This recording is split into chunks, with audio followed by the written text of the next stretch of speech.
भगवान श्री कृष्ण स्वराट हैं। अंधेरे में कभी कभी गोपी मटकी धर दे तो अंधेरे से ठाकुर जी को डर थोड़ी लगे। अंधेरे में जैसे ही ठाकुर जी पहुंचे तो भगवान की कांति में से एक दिव्य तेज प्रकट है जाए। अंधेरे में वो कहां मटकी धरिए, ठाकुर जी ढूंढ ले भाई। स्वराट तेने ब्रह्म हृदय आदि कवि, आदि कवि ब्रह्मा को भी जिन्होंने अपनी लीला के माध्यम से ज्ञान प्रदान किया। मुयंती सूरया, बड़े बड़े देवताओं को, इंद्र आदि देवताओं को भी जिन्होंने अपनी लीला से गिरवर धारण करके मोहित कर दिया। तेजो वारी मृदाम यथा विनिमयो, पृथ्वी जल अग्नि वायु आकाश पंच तत्वों को कृष्ण लीला में ठाकुर जी ने पवित्र किया। पृथ्वी को कैसे पवित्र किया? मृद भक्षण लीला, माटी खाई। जल को कैसे पवित्र किया? कालिया नाग भगाया। अग्नि को पवित्र किया, 2 बार दावाग्नि पी गए भगवान। पृथ्वी अग्नि जल वायु, वायु को कैसे पवित्र किया? तृणावर्त आया था बवंडर के रूप में, ठाकुर जी ने उसका वध किया।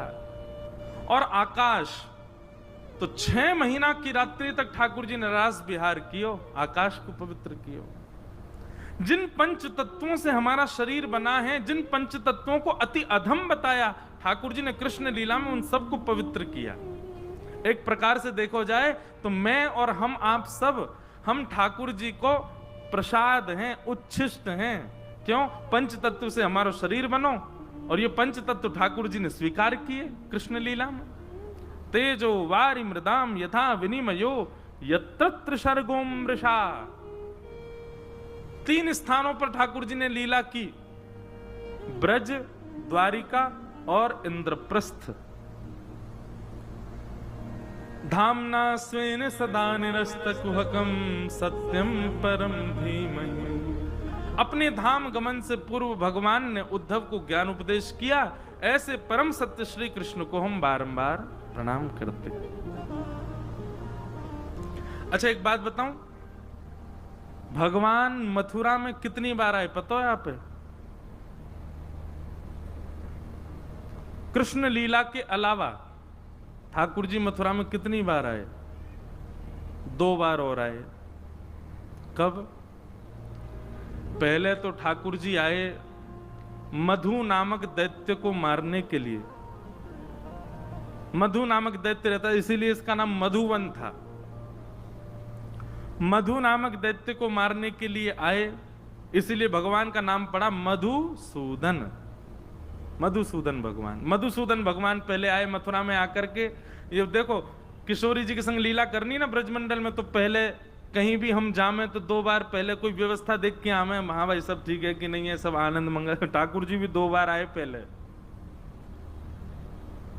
मधु नामक दैत्य को मारने के लिए ठाकुर जी मथुरा में आए।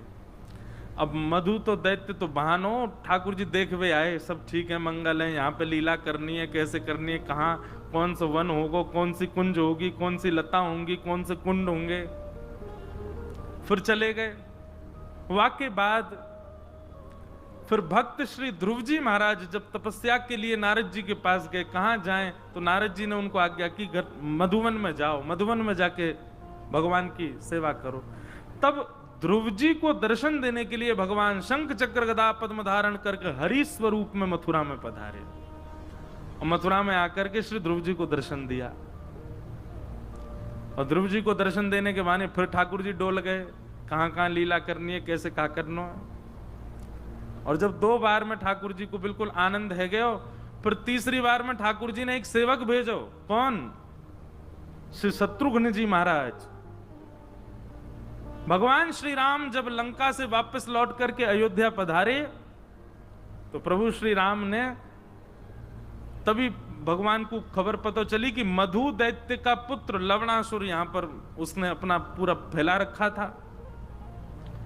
तब भगवान श्री राम ने शत्रुघ्न जी को आज्ञा की कि भैया आप जाओ, जाकर के वहां लवणासुर दैत्य का वध करो। तो शत्रुघ्न जी पहले तो रोने लगे। शत्रुघ्न जी बोले आप इतने दिन में लंका से लौट के आए हो, हमको कुछ दिन तो आपकी सेवा में रहने दो। भगवान श्री राम बोले हम आपको बहुत विशेष कार्य के लिए भेज रहे हैं, हम मथुरा इसलिए भेज रहे हैं, लवणासुर को मारो, फिर उस नगरी को व्यवस्थित करो, क्योंकि द्वापर में हम वहीं अवतार लेने वाले हैं। तो भगवान ने श्री शत्रुघ्न जी महाराज को भेजा और उन्होंने यहां लवणासुर का वध करके मथुरा के राजा बने। कौन? श्री भगवान श्री राम के सबसे छोटे भैया शत्रुघ्न जी महाराज। इतनी व्यवस्था के बाद फिर भगवान श्री कृष्ण पधारे मथुरा में। ऐसा सुख मथुरा को प्रदान किया ठाकुर जी ने। ऐसी मथुरा में प्रकट भये भगवान सत्य स्वरूप श्री कृष्ण को हम बारंबार प्रणाम करते। सत्यम परम धीमहि, ऐसे परम सत्य श्री कृष्ण को हम बारंबार वंदन करते। ये भागवत जी का प्रथम श्लोक है। इसके अनेक व्याख्या, अनेक अर्थ हैं। एक प्रकार से कृष्ण लीला परक अर्थ किया गया। अब दूसरे श्लोक में क्या कह रहे हैं? ये 3 मंगलाचरण है भागवत जी के कि धर्म प्रोजित कई तमोत्र परमो निर्मत्सराणाम सता वैद्यम वास्तवमत्र वस्तु शिवदम तापत्रयोन्मूलनम् श्रीमद्भागवते महामुनि कृते किं वा परैरीश्वर सद्यो हृद्यवरुध्यते त्रिकृतिभिः शुश्रूषुभिस्तत्क्षणात्। बहुत ध्यान पूर्वक सुनो। पुर्याधनाश्रय द्वितीय श्लोक में 4 बातें बताई गई हैं।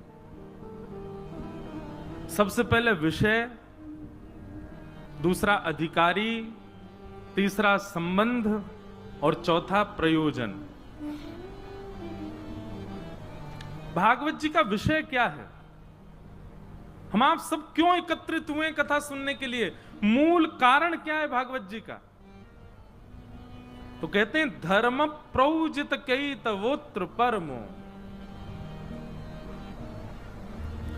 हमारे चित्त में परम धर्म की भावना प्रकट करना यह भागवत जी का विषय है।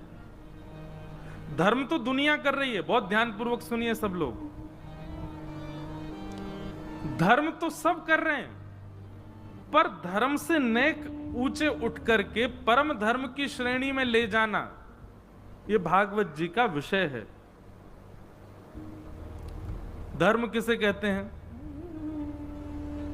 इस संसार में रहने के लिए, मथुरा में रहने के लिए आप जो कुछ भी करते हो, अपने परिवार को संभालने के लिए, बच्चों की परवरिश के लिए, पत्नी की इच्छा पूर्ति के लिए, माता पिता की सेवा के लिए, अपने एक यश को प्रतिष्ठित करने के लिए, इस संसार में रहने के लिए आप जो कुछ भी कर रहे हो, हां, सद्भाव से, दूषित भाव से नहीं, वो सब धर्म कहलाता है। आप व्यापार करते हैं, बिजनेस करते हैं, जॉब करते हैं, जो भी कुछ कर रहे हैं, सब धर्म है। पर याद रहे कि वो सद्भाव से, उसमें कोई दूषितता नहीं है, तो वो धर्म है। और परम धर्म क्या है? इस पृथ्वी से निवृत्ति के बाद भगवत धाम की प्राप्ति के लिए जो आप कर्म करते हो, वही परम धर्म है।